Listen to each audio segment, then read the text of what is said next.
Olá, o que é que uma fortaleza perdida no meio da Amazónia tem a ver com Napoleão Bonaparte? À primeira vista, parece que nada, não é? Mas acreditem, as muralhas deste forte remoto sentiram e bem o impacto de uma guerra que estava a acontecer a milhares de quilómetros de distância. Vamos descobrir como é que isto aconteceu. Pois é, esta é a grande questão que nos vai guiar. Como é que as ambições de um imperador, lá na Europa, conseguiram atravessar um oceano inteiro e mobilizar soldados numa fortaleza na fronteira do Brasil? Parece coisa de filme. Para responder a isto, temos de começar pela própria fortaleza. Então, vamos fazer uma viagem até ao norte do Brasil, a Macapá.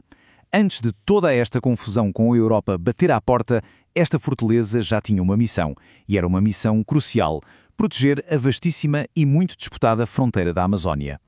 E este é o cenário. Imaginem só, o rio Oiapoque, uma fronteira natural e, claro, super estratégica.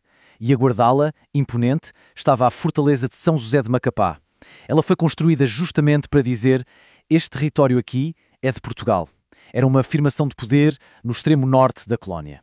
E olhem que esta fortaleza era muito, mas muito mais do que só muralhas e canhões. Tinha várias funções vitais. A principal, claro, era impedir invasões, mas também servia de abrigo para os moradores em tempos de perigo, funcionava como uma base para reabastecer tropas aliadas e, talvez o mais importante de tudo, era um símbolo poderoso do domínio português naquela região.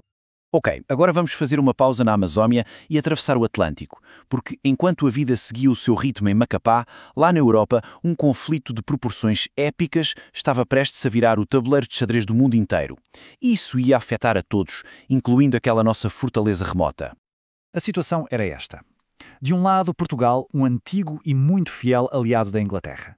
Do outro, a França, sob o comando de Napoleão Bonaparte, com aquela sua ambição gigante de dominar a Europa toda. Eram duas forças em rota de colisão, e Portugal ficou ali, bem no meio do fogo cruzado.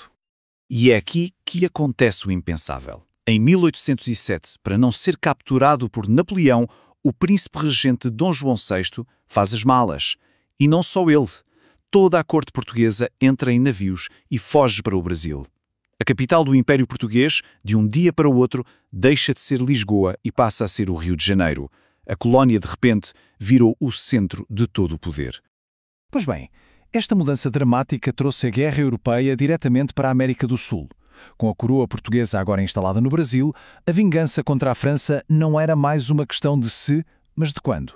E o alvo estava mesmo ali ao lado, a vizinha Guiana Francesa. E para se perceber a sede de vingança, é preciso saber que havia uma ferida antiga. Um tratado anterior, imposto pela França, tinha sido considerado uma humilhação nacional para Portugal. Portanto, isto não era só uma manobra estratégica, não. Era uma questão de honra. A invasão da Guiana era a oportunidade de ouro para acertar as contas. E assim, o plano foi posto em marcha. A ordem veio diretamente do príncipe regente lá do Rio de Janeiro. Foi organizada uma força de ataque, com tropas portuguesas e navios britânicos a dar uma ajuda. E juntos invadiram e conquistaram a Guiana Francesa. De repente, o jogo de poder na América do Sul tinha virado completamente. Mas conquistar foi só o começo. A ocupação da Guiana Francesa arrastou-se por anos num impasse diplomático gigante. E o mais curioso é que o destino final deste pequeno território na América do Sul só foi resolvido de vez depois da queda de Napoleão na Europa. Isto só prova o quão interligado o mundo já era naquela altura. Vamos agora ver como é que toda esta confusão na fronteira norte acabou por empurrar a história numa direção inesperada e contribuiu para a maior transformação de todas, o nascimento do Brasil como uma nação independente. Quando o Brasil declarou a independência de Portugal em 1822, nem todas as províncias aderiram logo de caras. Por isso, garantir a lealdade da fronteira norte era absolutamente crucial. Finalmente, a 16 de agosto de 1823, a região do Amapá, incluindo a nossa fortaleza, juntou-se formalmente ao novo Império do Brasil, ajudando a consolidar a fronteira norte do país. E assim, a nossa história volta ao ponto de partida, a fortaleza de São José de Macapá. Depois de ter tido um papel, mesmo que indireto, na geopolítica mundial, o propósito dela começou a mudar radicalmente. A transformação dela ao longo do tempo é de facto notável. Em 1950 foi reconhecida como monumento histórico. Em 2007 foi recomendada para Património da Humanidade. E hoje as muralhas que foram construídas para a guerra servem à paz. São um centro de cultura e lazer. Onde antes se ouviam canhões, hoje ouvem-se conversas e risadas. A história desta fortaleza é uma lição fantástica, não é? Mostra como os grandes eventos mundiais podem ter ecos nos lugares mais inesperados do planeta. E fica a reflexão.